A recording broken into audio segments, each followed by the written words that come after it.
Hey, my creative friends. My name is Shannon from shannonstudio.com, and we talk about a creative lifestyle. So we talk about what I'm doing, what you're doing, tips that'll help us to just have time for creativity. So this week, Joseph has been off from school. Sweden has different holidays. They call this Sports Week. I don't know exactly what it means, but it's Sports Week. So they from school, and it seems like, and they have like 3 weeks at Christmas and a week or so. They just have these like weeks of vacation, which is really nice. Hey, Trisha. So thinking about and we've stayed home. We didn't go on a vacation or anything this time.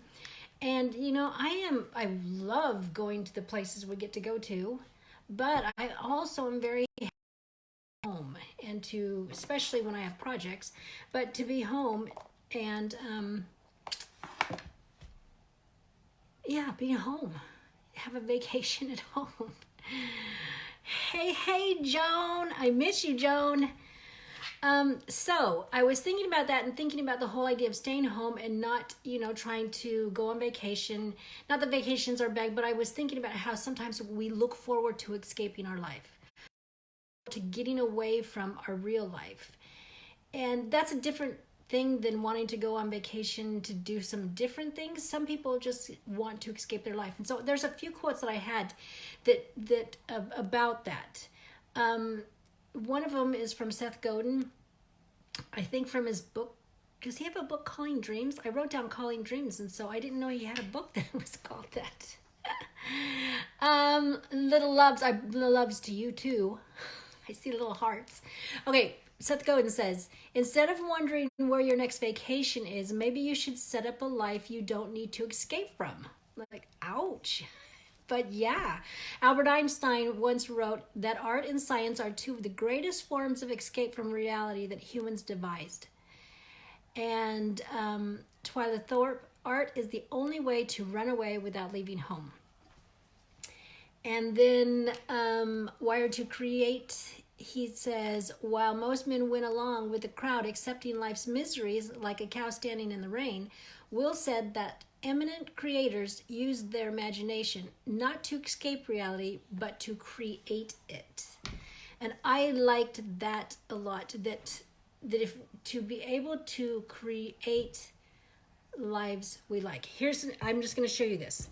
Now you're just going to do a little exercise right there in your little chairs. In my little chair. Okay, so just tell me, identify this object. So identify this object. And if you're like most people, we just say it's a chair. And it is a chair. I mean, it's not like a trick question. It is a chair. And upon, this is a little exercise that your creative brain, Shelley Carson had in her book. She shows a chair, and then she says, we categorize without reflection. We just we're on automatic, and we say it's a chair. But if we were to stop and reflect, if you're stop and reflect, type in what you think that could be when you think about it. And that was the idea, is that we take time to reflect.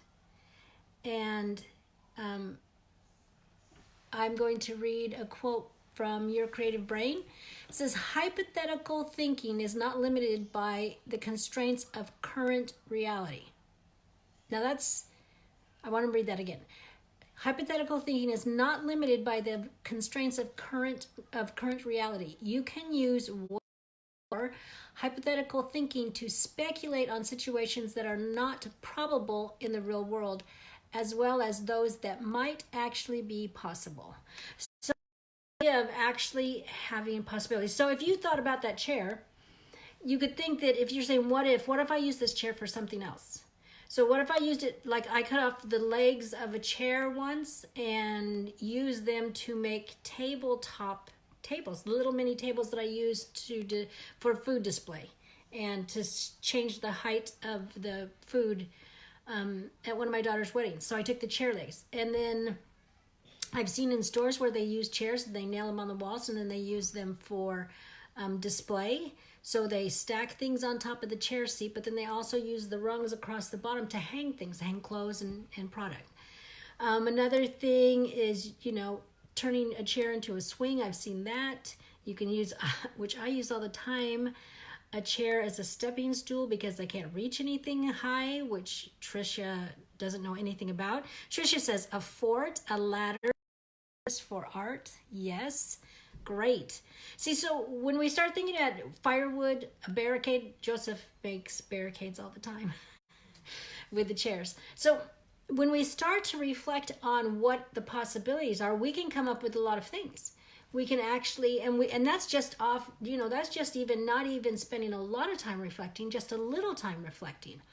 And so the idea in the creative brain, another quote is, there is an endless array of what if scenarios we could visualize in just a single day. We have the elegant hardware that allows us to imagine, but how often do we use it? So how often do we use that what if? What else could you use your chair for? But I want to switch it and say, what else can you use your life for? What if your life were different? What if you decided to make your life into more of the reality you wanted? I mean, that is an exercise, I think, that lends itself to great possibility and really bringing about a more wholeness, a more where you don't want to escape your life, where you want to live your life, where you're excited to get up. The exercise, if you're depressed or if you're having a difficult time, the what if possibility. What if I wasn't depressed? What would that look like? What would that be? So just some different things about what we have, the possibilities that we have in our lives. And I think being creative, making the things brings us all those benefits, but really in the context that we can really create our lives. And that would be the best creation, like the whole masterpiece of our lives is to create things that we want and to use the context of our lives as the place where we want to be the most, and to be able to make that happen. And so how often do we, so the question now is, how often do we use the what if, the possibilities, to reimagine our lives? And maybe we don't want big shifts. We've worked at it a lot, and we are very happy with where we're at. But what if we do think differently? And what if there's just a slight change we can make that will bring about a really significant change for us that we would really love? And I don't just say, don't just change your life just to change your life, but something that really kind of nags at you, or you just kind of feel this gut feeling that something needs to change, but to really reflect on it and to maybe take that opportunity to change. So the tip is to, let me see if I read anything. No, I did not. From the Time Magazine, The Science of Creativity. Creativity is seeing the possibilities and then trying to make those imaginations into material reality. And I think when I look at some people's lives, what they do, I just think, wow, this is amazing. You're amazing. What and if we don't feel like we have a little of an amazing part of us, I say reflect a little bit, because you do. Particularly, I know you two who are watching, Tricia and Joan, watching right now, you two are remarkable people and great stories to tell. And I just think, we have, if you don't feel like you're have amazing moments. Yeah, not every day is amazing. I woke up this morning and looked in the mirror, and I don't know how come I sleep this way, but my hair goes everywhere, and I'm going, you are scary. So not every moment's awesome, but the totality of our lives, what have we created? And to create the reality you want. So that's the tip for tonight.